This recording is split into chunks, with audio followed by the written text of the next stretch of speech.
Assalamualaikum warahmatullahi wabarakatuh. Saya Miftah Giva Arisah bersama rekan saya Indah Nirmalasari dan Ajeng Sekarpinasi dari kelompok 3 akan menjelaskan sedikit tentang pelaksanaan pemberdayaan. Materi yang pertama yaitu pendekatan pelaksanaan, yang kedua yaitu teknik pelaksanaan, dan yang ketiga itu analisis pelaksanaan. Pendekatan pelaksanaan. Pendekatan utama dalam konsep pemberdayaan adalah bahwa masyarakat tidak dijadikan objek dari berbagai proyek pembangunan, tetapi merupakan subjek dari upaya pembangunannya sendiri. Berdasarkan konsep demikian, maka pemberdayaan masyarakat harus mengikuti pendekatan sebagai berikut. 1. Upaya itu harus terarah. Ini yang secara populer disebut pemihakan.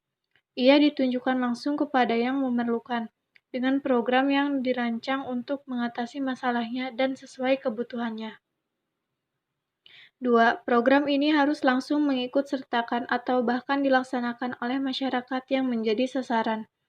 Mengikut sertakan masyarakat yang akan dibantu mempunyai beberapa tujuan, yakni supaya bantuan tersebut efektif karena sesuai dengan kehendak dan kemampuan serta kebutuhan mereka. Selain itu, sekaligus meningkatkan keberdayaan atau empowering masyarakat dengan pengalaman dalam merancang, melaksanakan, mengelola, dan mempertanggungjawabkan upaya peningkatan diri dan ekonominya. 3. Menggunakan pendekatan kelompok. Karena secara sendiri-sendiri, masyarakat miskin sulit dapat memecahkan masalah-masalah yang dihadapinya. Juga lingkup bantuan menjadi terlalu luas kalau penanganannya dilakukan secara individu. Karena itu, seperti telah disinggung di muka, pendekatan kelompok tersebut dengan kelompok yang lebih maju harus terus-menerus dibina dan dipelihara secara sating, menguntungkan dan memajukan. Lalu yang ketiga ada analisis pelaksanaan. Analisis yang dipakai yaitu analisis SWOT. Analisis SWOT adalah singkatan dari strength, weakness, opportunity, dan threats. Analisis SWOT dapat diartikan sebagai suatu teknik analisis yang menggunakan unsur kekuatan, kelemahan, peluang, dan ancaman sebagai variabel utama dalam melakukan analisis. Untuk lingkungan internal, secara sinergis akan menentukan kekuatan dan kelemahan. Kemudian, lingkungan eksternal secara sinergis akan menentukan peluang dan ancaman yang akan dihadapi masyarakat dalam melakukan pemberdayaan. Analisis ini didasarkan pada logika yang dapat memaksimalkan kekuatan peluang, namun secara bersamaan dapat meminimalkan kelemahan dan ancaman.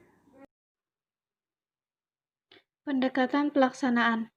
Pendekatan utama dalam konsep pemberdayaan adalah bahwa masyarakat tidak dijadikan objek dari berbagai proyek pembangunan, tetapi merupakan subjek dari upaya pembangunannya sendiri. Berdasarkan konsep demikian, maka pemberdayaan masyarakat harus mengikuti pendekatan sebagai berikut. 1. Upaya itu harus terarah. Ini yang secara populer disebut pemihakan. Ia ditunjukkan langsung kepada yang memerlukan, dengan program yang dirancang untuk mengatasi masalahnya dan sesuai kebutuhannya. 2. Program ini harus langsung mengikut sertakan atau bahkan dilaksanakan oleh masyarakat yang menjadi sasaran.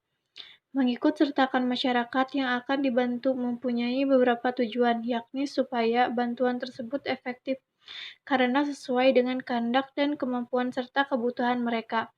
Selain itu, sekaligus meningkatkan keberdayaan atau empowering masyarakat dengan pengalaman dalam merancang, melaksanakan, mengelola, dan mempertanggungjawabkan upaya peningkatan diri dan ekonominya. 3. Menggunakan pendekatan kelompok. Karena secara sendiri-sendiri, masyarakat miskin sulit dapat memecahkan masalah-masalah yang dihadapinya. Juga lingkup bantuan menjadi terlalu luas kalau penanganannya dilakukan secara individu. Karena itu, seperti telah disinggung di muka, pendekatan kelompok tersebut dengan kelompok yang lebih maju harus terus-menerus dibina dan dipelihara secara sating, menguntungkan dan memajukan.